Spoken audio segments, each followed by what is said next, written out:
আসসালামু আলাইকুম এভরিওয়ান। আমি রিমা ইসলাম, ঢাকা থেকে Bangladesh daily blog by Rima Islam. সকলকে শুভেচ্ছা। কাছের এবং দূরে যে যেখান থেকে আমার এই ভিডিও দেখছেন সকলকে অসংখ্য ধন্যবাদ। সবাই কেমন আছেন? নিশ্চয়ই ভালো আছেন। আমিও আলহামদুলিল্লাহ ভালো আছি। আজকে সকাল সকাল চলে আসলাম নতুন একটা ব্লগ নিয়ে। আজকের ব্লগটা আশা করি আপনাদের ভালোই লাগবে।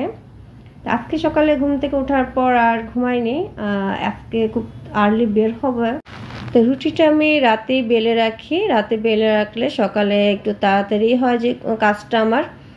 বাচ্চাদের টিফিনটা দিতে হয়, টিফিন তারপর সকালে নাস্তা, দুইটা একসাথে একটু সময় তো লাগে। তা রাতে বেলে রাখলে দেখা যায় একটু তাড়াতাড়ি হয়। তা আমার রুটি ভাজা শেষ, কমপ্লিট। এখন নাস্তা করে নিব। তার আগে আমি আমার জন্য চায়ের পানিটা বসিয়ে নেব। চায়ের পানিটা গরম হলে দুধ আর চিনির সাথে চাটা গরম পানিটা মিক্সড করে নেব। হাজব্যান্ডের গলা ব্যথা, সে রং চা খাবে, দুধ চা খাবে না। তো শুধু আমার জন্যই এখন চাটা তৈরি।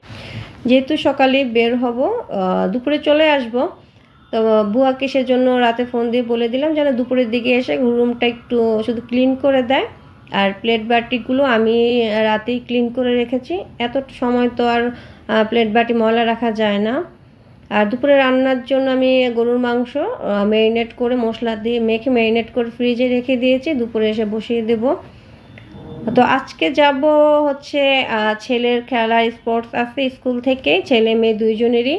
তো স্কুলের সেটা হচ্ছে দিয়াবাড়িতে। ছেলে বললো যে যাওয়ার জন্য, স্কুল থেকে ওদেরকে নিয়ে যায়, বাট যেহেতু ছেলে মেয়ে দুজনে যাবে তো ওর আব্বু ভাবলো যে আমরা আমাদের গাড়ি দিয়ে ওদেরকে নিয়ে যাই। বাসে আসলে দিতে চাচ্ছিল না ওর আব্বু, তো বললো যে তুমিও চলো, আর বাচ্চারা উৎসাহ পাবে বাবা মা সাথে থাকলে। এটা শেষ করে আমরা বের হয়ে গেলাম, চলে আসলাম মাইলস্টোন কলেজ স্কুল অ্যান্ড কলেজের মেইন শাখা দিয়াবাড়ি। এখানেই বাচ্চাদের খেলাধুলা এবং কালচারাল প্রোগ্রাম হয় প্রতি বছরেই। তো এখন বাচ্চাদের থেকে গার্ডিয়ানদের বসার জন্য যে জায়গাটা রাখা হয়েছে সেটা আসলে অনেকটা দূর। ক্যামেরায় জুম করার পরেও অতটা বোঝা যাচ্ছে না। এটা হচ্ছে ওদের 19 তারিখে হচ্ছে ফাইনাল, তখন অনেক বড় করে তারা প্রোগ্রাম করবে। এটার জন্য ডিসপ্লে চলতেছে, বাচ্চাদের গান নাচ এগুলোর এখন এখানে সেই ডিসপ্লেগুলো দেখানো হচ্ছে, রিহার্সাল চলতেছে। তারপরে কিছুক্ষণ পর বাচ্চাদের খেলা শুরু হয়ে যাবে। তা আমার ছেলেও ডিসপ্লেতে নাম দিয়েছে, ছেলেকে মানে ক্যামেরায় দেখা যাচ্ছে না। আর এখানে হচ্ছে এক পাশে হচ্ছে মেয়েদের ডিসপ্লে চলতেছে, অন্য পাশে ছেলেদের, দুই জায়গায় দুটো রিহার্সাল চলতেছে। তা 19 তারিখ অনেক বড় করেই তারা অনুষ্ঠান করবে। এখানে অনেক বড় বড় ব্যক্তিবর্গরা আসবে। তো এত দূরে যে আমি আসলে কিছুই আমার ছেলেকে খুঁজে পাচ্ছি না, অনেক জুম করে চেষ্টা করলাম। আমার ছেলে এখানেই আছে, ওর যেহেতু ডিসপ্লেতে নাম দিয়েছে ছেলেদের এখানেই এই আছে ওরা, আর মেয়ে হচ্ছে আরেক পাশে।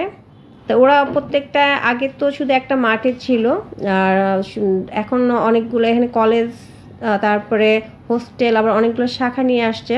তো মাঠও কয়েকটা ভাগ হয়েছে। এখানে দেখা যায় সেক্টর অনুযায়ী, সেক্টর 7-এর বাচ্চারা এক মাঠে, সেক্টর 4-এর বাচ্চারা আরেক মাঠে, সেক্টর 11-র যার যেসব বাচ্চা আছে তারা অন্য মাঠে। তো এভাবে এবার সেটাই দেখলাম যে এবার অনেকটা ভাগে ওরা খেলাগুলো নিচ্ছে। আগে তো একটা মাঠ ছিল, এক জায়গায় সব কিছু হতো। তো এটা ভাগে ভাগে হচ্ছে। আমার মেয়েরটা দেখলাম আরেক জায়গায়, ছেলেরটা এক জায়গায়। তো ওর আব্বু মেয়ের হচ্ছে দৌড় খেলা দিবে, আর মার্বেল খেলা, তারপর সুই সুতা ওর আব্বু মেয়ের কাছে, আর আমি ছেলের এখানেই বসে আসছি, দুইজন দুই জায়গায়। তারপরে যখন খেলা শুরু হয়ে গেল, খেলাটা খুবই মজার ছিল। একজনের শরীরের নিচ দিয়ে আরেকজন যাবে, তো এটা খেলতে যে ওরা ওদের লাইন ছেড়ে যাচ্ছে, একজন অন্যদিকে চলে যাচ্ছে। খুবই মজার একটা খেলা ছিল, এটা নতুন এবার দেখলাম, আমরা সবাই খুব মজা পেলাম। তা অন্য সাইডে সব সাইডে খেলা শুরু হয়ে গেল। ছোট বাচ্চাদের, মেয়েদের দৌড় খেলা আর বিস্কিট খেলা, অনেকগুলো খেলাই চলতেছে। যার যার ক্লাসের মিসরা তাদেরকে টেক কেয়ার করতেছে। আর যেহেতু ছোট ছোট বাচ্চা, অনেকে খুব টায়ার্ড হয়ে যাচ্ছে, বাচ্চাদের আবার রেস্টের জন্য পাঠানো হচ্ছে। তো এই যে আমরা আমাদের মহিলারা যে সাইডে বসা, এটা হচ্ছে গার্ডিয়ান মহিলাদের জন্য, অন্য সাইডে হচ্ছে পুরুষদের জন্য বসার ব্যবস্থা করা হয়েছে। বিশাল মাঠ, হয়তো ক্যামেরায় অতটা বোঝা যাচ্ছে কিনা জানি না। তারপর আমার হাজব্যান্ড ফোন দিয়ে বলল ছেলে 3টা খেলা ছিল, তার মধ্যে 2টাতে একটা সেকেন্ড হয়েছে, একটা ফার্স্ট হয়েছে আলহামদুলিল্লাহ। আর মেয়ে একটাতে হয়েছে, আরেকটাতে মেয়ে পরে যে ব্যথা পেয়েছে, তো ওকে সেটার পরবর্তী খেলায় আর দিব না, যেহেতু একটু পায়ে ব্যথা পেয়েছে। এই যে এটা হচ্ছে মেয়েদের খেলার বড় মেয়ে, যারা বড় তাদের খেলা সাইডটা মেয়েদের। আর এই যে যারা খেলা দিচ্ছে তারা দেখা যায় অংশগ্রহণ করতেছে, তারা খেলা দিয়ে আবার ডিসপ্লে রিহার্সেলে চলে আসতেছে। মোটামুটি রিহার্সেল শেষ, মিসকে ফোন দিলাম, বললো যে একটু পরেই সব কিছু ক্লোজ হয়ে যাবে। আর যাদের খেলা শেষ হয়ে গেছে তারা যেন গার্ডিয়ান যদি নিয়ে যায় নিতে পারে, আর তা না হলে তাদের সাথে স্কুল বাসে করে তারা স্কুলে নিয়ে যাবে, সেখান থেকে আবার আমাদের নিয়ে আসতে হবে। তো যেহেতু আমি সাথে করে নিয়ে যাব, তো আমি মিসকে বললাম যে মিস যেহেতু খেলা ওদের শেষ, তাহলে আমি ওদেরকে নিয়ে যাই। এখন একটা আজান দিয়ে দিয়েছে, তো মিস বললো ঠিক আছে। এখানে ছোটো ছোটো বাচ্চারা খুব সুন্দর লাগতেছে দূর থেকে, ইয়েলো কালার ড্রেস পরে, ওদেরও একটা গানের রিহার্সেল আছে, সবাই একই রকম ড্রেস ইয়েলো কালারের। তো হয়তো যারা খেলায় অংশগ্রহণ করবে তারা এসে আবার, এটা হচ্ছে বাংলা খেলা হচ্ছে, যার যার খেলা শেষ করে আবার কেউ রিহার্সেলে চলে যাচ্ছে, কেউ খেলা শেষ করে বাসায়ও চলে যাচ্ছে। তা মিসের কাছে বলে হাজব্যান্ডকে কল দিলাম, যেহেতু আমরা দুজন দুই সাইডে, যে এখন বাসায় চলে যাই। দুপুর অনেকেই চলে যাচ্ছে যাদের খেলা শেষ, তা আমরাও এখন বাসার দিকে চলে যাব। মিসরা দেখলাম কিছু ছবি তুলতেছে, আমরা আস্তে আস্তে সেটা দেখলাম। এই যে বাসায় চলে আসলাম। এখন বাসায় এসে আমি আগে রান্নাটা বসিয়ে দিব, যেহেতু এটা আমার গরুর মাংসটা আগে ম্যারিনেট করা ছিল, সেজন্য খুব একটা সময় লাগবে। এক চুলায় ভাত বসিয়ে দিলাম, আরেক চুলায় গরুর মাংসটা বসিয়ে দিলাম। গোসল করে নামাজ পড়ে আস্তে আস্তে আমার রান্নাটা কমপ্লিট হয়ে যাবে। তারপরে খাওয়া দাওয়া করে ওদেরকে নিয়ে ঘুমাবো দুপুর টাইমটায়। বাচ্চা দুইজনে খুবই টায়ার্ড, রোদ্রের মধ্যে খেলাধুলা করে। ছেলে তো বললো যে ডিসপ্লেতে নাম দেওয়াটা ঠিক হয়নি, রোদ্রে নাকি ওর খারাপ লাগতেছিল। যাই হোক, আরেকটা দিন কষ্ট করতে হবে, যেহেতু নামটা দিয়ে দিয়েছে, কিছুই করার নেই। তা এখন ওরা খাওয়া দাওয়া আগেই করেছে, করে শুয়ে পড়লো আমার রুমে। তা আমি এখন মেয়ের রুমে আসলাম, ওদেরকে আর ডাকলাম না, ওর রুমে একটু রেস্ট নেবো, ঘুমাবো না। 3টার উপরে বাজে, একটু পরে আসর আজান দিবে, একটু শুয়ে থাকবো। মেয়ের রুমটা অন্ধকার লাগতেছে, যেহেতু পর্দা দেওয়া, রোদ লাগতেছে সেজন্য। তবে যে আসর নামাজের আজান শুনে উঠে পড়লাম, ঘুমাই নেই। ঘুমালে হয়তো বা দেখা যাবে, ঘুমালে হয়তো বা আসর নামাজটা আমার মিস হয়ে যাবে, সেজন্য আর ঘুমাই নেই, একটু শুয়েছিলাম। তা আজানের আওয়াজ শুনে উঠে গেলাম, বাচ্চাদেরকে আরও পরে ডাকবো, এখনও অনেক সময় আছে। তারপরে স্কুল থেকে আসার পরে ওয়াশিংয়ে কয়েকটা জায়নামাজ আর বাচ্চার স্কুলের ড্রেসটা দিয়ে দিয়েছি, বুয়ার হাতে ধোয়াই নেই, সময় লাগে নেই, হয়ে শুকিয়েও গেল কাপড়গুলো। তো আমি এখন রুমে নিয়ে আসলাম, লাইটটা অন করে দিলাম। মশা দেখলাম ভালোই রুমের মধ্যে, সব লক করা থাকে, তারপরও কোত্থেকে যে মশা আসে। ওরা যে ঘুমাচ্ছিল দেখলেনি। তা আমি এখন আসর নামাজটা আগে পড়ে নেব, তারপরে ওদেরকে উঠাবো। নামাজ পড়ে চুলায় দুধ বসিয়ে দিলাম, দুধটা চুলায় দিয়ে এখন ওদেরকে ডাকতে চলে যাব। ওরা উঠে আসর নামাজ পড়বে। ওরা ঘুম থেকে উঠে গেল, উঠে ওরা উজু করতেছে। তা আমি দুধটা বসিয়ে রুমে চলে গেলাম, বিছানাটা করে নিব। বাইরে থেকে প্রচণ্ড গাড়ির সাউন্ড শোনা যাচ্ছে। পরে দেখলাম যে আমার বাসার সামনে যে 4টা মোড়ে সবগুলাই পুরো জ্যাম লেগে গেল, মানে গাড়ি যেতেও পারতেছে না, আসতেও পারতেছে না, এরকম একটা অবস্থা।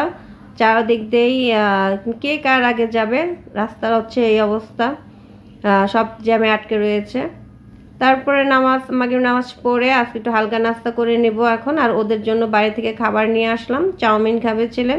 তা ছেলে আর মেয়ে ওরা চাউমিন খাচ্ছে, আমি জাস্ট একটু চা খাবো আর একটা বিস্কিট নিলাম। বাচ্চাকে বললাম যে খাওয়া শেষ করে পড়তে বসে যাও তোমরা। আর আমাকে দেখে ছেলে কার্টুন চেঞ্জ করে নাটক দিল। আমি বললাম যে না, আমি নাটক দেখবো না, তোমরা তোমাদের খাওয়া শেষ করে কার্টুন দেখো একটু, তারপর দুজনে পড়তে বসে যাও। আমি চাটা নিয়ে আমার বেডরুমে চলে আসলাম। বেডরুমে বসে খাটে বসে বাইরের দৃশ্য দেখে আর চা খাবো, সেটাই আমার কাছে বেশি ভালো লাগে। কিছুটা সময় নিজেকে একান্ত সময় দেওয়া আমি মনে করি প্রত্যেকটা মানুষের উচিত। আর এই সময়টা আমার একান্ত নিজের, আমি নিজের মতো করেই সময়টা কাটাই। বাচ্চারা পড়তে বসে গেল, হাজব্যান্ড নাই, তা 2 ঘন্টার মতো আমার একান্ত নিজের সময়। দেখা যায় নিজে টুকটাক কাজ করে একটু গান শুনি বা একটু নাটক দেখি, একটু বেলকনিতে দাঁড়াই, এটাই আমার নিজের সময়। তো দেখলাম ছেলে মেয়ে পড়তে বসে গেল, ওদেরকে বললাম কিছু লাগবে কি না। ছেলে একটু কাশতেছে, তো ওর জন্য একটু গরম পানি করে দিব। একটু আমি বললাম তুমি পড়ো, আমি তোমার জন্য গরম পানি করে নিয়ে আসি। তারপরে সকালের জন্য একটু রুটি করে রাখবো। রাতের রুটিটা করে রাখলে আমার জন্য আসলে একটু সুবিধাই হয়, সকালবেলা একটু তাড়াহুড়াটা কম লাগে। আর দেখা যায় যে টিফিন থাকে, তারপর আবার সকালে নাস্তাটা দুইটা একসাথে করতে গেলে একটু সময়েরও দরকার, সেজন্য রাতেই করে রাখি।